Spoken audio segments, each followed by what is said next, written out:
Alright. So we're going to have to kind of get real close right here. Actually, can you sit in my lap for this video? I'm just kidding. Okay, sorry. MA jokes. They're not that funny. What's going on, guys? Welcome back to the channel. I'm Austen Alexander, in case you didn't already know. And today we have a very special video because this video has been requested several times. Now I'm here with my good friend, MA3 Lewis. He works here alongside in Seal Beach with me. And we're going to interview him. Now, some of you guys are like, wait, he's an MA as well. Why are you interviewing him? Well, before he was an MA, he was a PACT Seaman. PACT Seaman. So this is a very popular topic. I know some of the recruiters are like, yeah, choose PACT Seaman, choose PACT Air.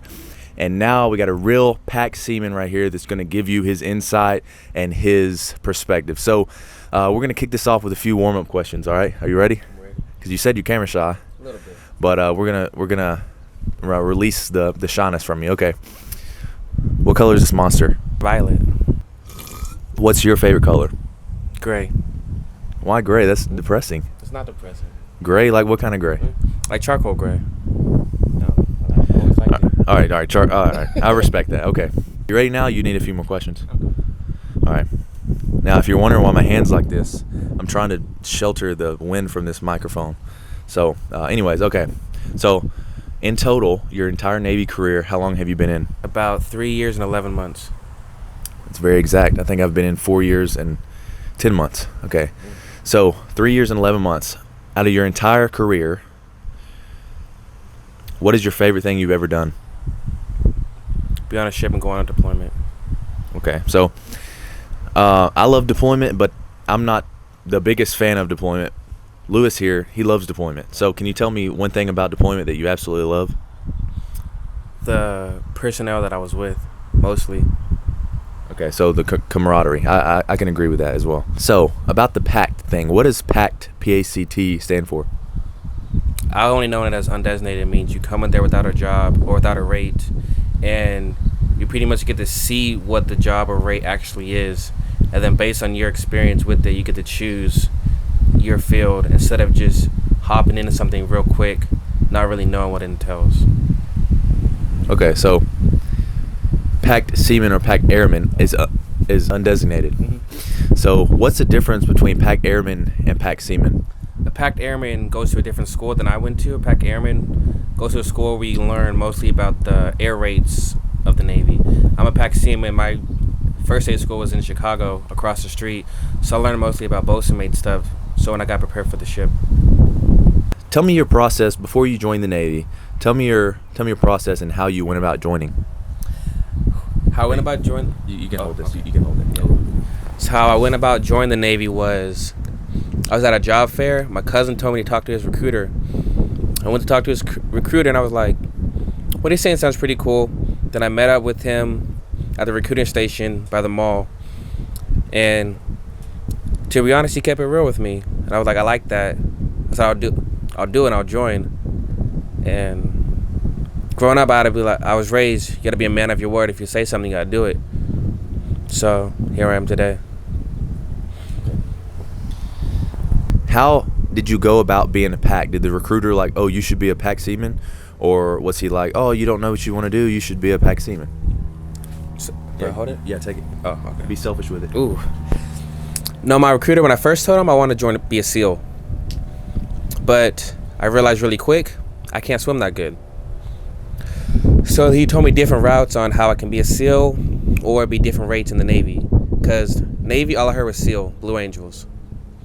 I thought that's like really what they only did. So then he told me the truth about it being a PACT Seaman. Told me about I'll be long days, long hours, needle gunning, which is like a little gun that like hits metal and takes off rust. I'll be painting, but when I choose a rate or a job, I really appreciate it more than somebody else. Not more, but I would appreciate it because I know what it's really entailed. If that makes sense. Yeah. So what you're saying is your recruiter, he kept it real with you at first. He was just like, hey, PACT Airman, PACT Seaman, you know, it's a lot of work. You may be needle gunning. He described what needle gunning was, and he was just kept it real with you, because I know some recruiters, they like to fib a little And not to target recruiters or anything, but most people ask me questions. They're like, "Is this true? Is this true?" And I'm like, "Nah, I don't think that's true." All right, so give me your routine on the ship when you were underway as a PACT seaman, like when you woke up, the time you went to bed. Okay. But you don't have to tell me like everything. Just give me like brief outline. Okay. So every morning, depending if I had a watch or not, I'd wake up, go get breakfast. We had quarters at 7:15 every morning. And then we had cleaning stations. And then after you're done with cleaning stations, then you go do your work. And then you go to lunch, you go to dinner, and then you go back to sleep. But within all of that, I managed to work out twice a day, and then I had to stand a watch. It was either 1 time a day or 2 times a day. So you said you had to stand watch 2 times a day. Sorry. How many minutes during a typical workday of downtime would you say you had? That's a good question. Minutes of downtime. So it all depends on like your work ethic. If you work hard, you give more time off or easier stuff to do, so you just relax a little bit more. I'd usually have like 5 to 7 hours a day off, but I roughly, if I don't have a watch that night, or if I wasn't working on a qual, or if I wasn't at the gym. Okay. All right, so I have 2 questions for you. First one, do you think all in all being a PACT seaman was good for you? Number 2, do you think all in all being a PACT seaman would be good for somebody that's coming to the Navy? I'm just shaking because it's cold. Is it really that cold out I'm cold. I'm good. Well, Because I'm hot. ooh. No, I'm just kidding. So get back on that topic. So I really do think everybody should go on DES. It gives everybody a bigger outlook on the Navy, and it gives a chance for everybody to go on a ship. I personally feel like if you join the Navy, you should be on a ship because you're a sailor. I might be biased because I was on a ship, but you're a sailor. Like, you should be on a ship. Okay. I feel like you should. That's cool. Yeah. I mean, everybody's entitled to their own opinion.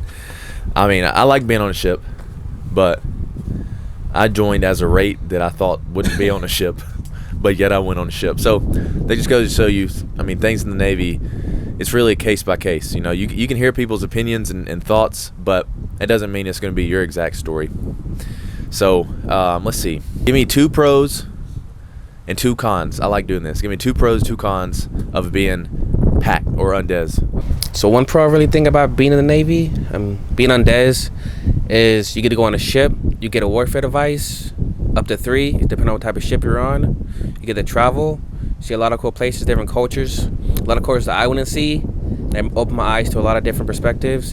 Another thing is you get a lot of connections in various rates. So you could be like here in California, I have an HM friend in Italy. It just shows how small the world really is. One con about being on DES is nobody really takes you that serious. You have to really prove yourself. But once you prove yourself, you're kind of in. And the second thing is, if you don't have a good work ethic, then it's going to be hard. It's going to be long hours. But if you do and you make the best out of it, it's going to be good. Like, the biggest thing I could take from being on DES, it made me learn to be very optimistic. And nothing is really as bad as it seems. Like, one sucky moment doesn't make the whole day bad. That's some insightful information. Like, you get that from Picasso? Okay, so do you have anything to you want to add anything else, or you have anything else to add? Anything you can sprinkle your sugar on top or whatever, salt. So being on DES, the biggest thing I learned, people say the Navy stand for never again volunteer yourself. That's the biggest thing that I heard. I always volunteer because it gives me an opportunity to learn. Even if I hate it at the moment, it was an experience that like you wouldn't have gotten unless you asked. I would say take the opportunity, ask for it. Like if they say, who wants to paint this bulkhead, or bulkhead is a wall, who wants to paint the wall? Volunteer, because who knows? They've seen you volunteering to paint a wall. Might be, don't give them the next time. Let them just relax. That's how you can get the days off, or you can get the downtime.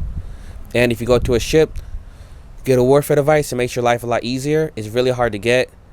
It a lot of long hours. That's why when he said how many hours you get off, it all varies.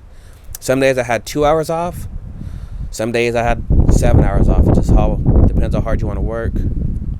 Don't pick a rate that you feel forced upon you. I know a lot of people that happened to, and they got out of the Navy because of it. Be patient and pick what you want to do, not what you're told to do. All right, so after being 2 years as a PACT Seaman or Undez, what made you pick Master at Arms? One of the reasons I picked Master at Arms is because I like to protect people, and I feel like this is one good way to do it. And one of the reasons why I picked MA is because I like... I'm not laughing, dude. Take 2, go. One of the reasons why I picked up MA is because I like to protect people. I feel like this was one good way to protect people. Another reason why I picked it, because when you come undesignated, certain A schools that you get advanced automatically. So I went in there as E3, I got automatically E4, which made me not take the advancement exam or the test to get promotion, so it made it one step easier. And I learned that MAs can do actually a lot more stuff than just stand at a gate or being on the water. After being this command and talking to the right people, it made it be a right choice that I picked. Okay. So I have a question. Since you like protecting people and you're Master at Arms, let's say a squirrel jumped down from that tree right there. Would you protect me? I would protect you. Lewis. Can't say your first name because it's OPSEC. Nobody knows my first name. They don't? No, I'm just kidding. So I was sitting here editing this video and I realized that my camera just cuts off towards the very end. But all I said was, all right, thank you, Lewis, and I really appreciate you doing this interview with me. And for you guys, I hope you guys learned something. If you have any questions, of course, as always, drop in the comment section. I try to make this as serious as I could. In here, you'll see some funny parts that I had to just like cut out and like put in there or whatever. Anyways, guys, hope you enjoyed the video, and we'll see you in the next one. It's the 5th of October. You check because it really is. About 13:45. That's 1:45 for your civilian folk.